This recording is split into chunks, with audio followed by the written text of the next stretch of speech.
kabilên evîn rûpûş dibe ku dereng fêm kiribûn. Xewn birîndar bin êvar. Kêrî çi tê ewrên bi tov mixmixê. Hest û ramanên ku kermêl girtibin. Bi barana ricifandina heroşan neyê şuştin. Wê kêrî çi bê? Lê nizanim evîndar hûkûkê evînê hûr hûr mezin dibe di dil de. Her ku nêzîkî hev dibin û ji beroşa lêvan dimsê dimijin. Ji hevû din bi dûr dikevin mîna dîlokên dîl.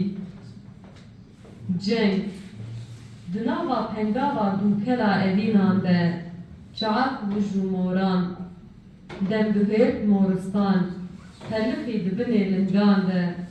Tu kesî li beklenimê sor jî nedawê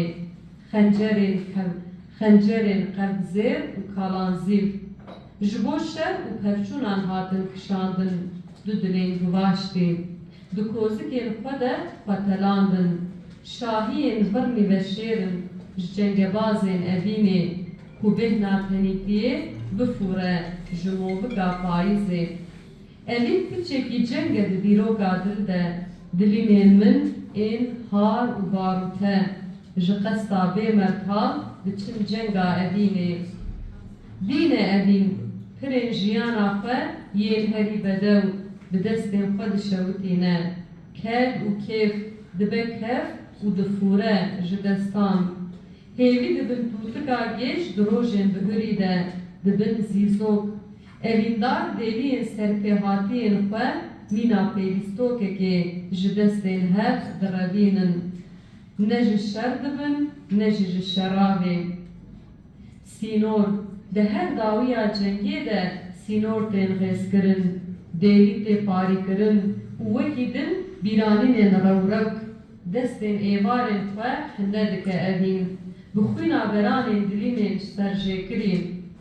Wêneyên ku bi hev re hatine kişandin bi destan çinî çinî dibin û tên çirandin.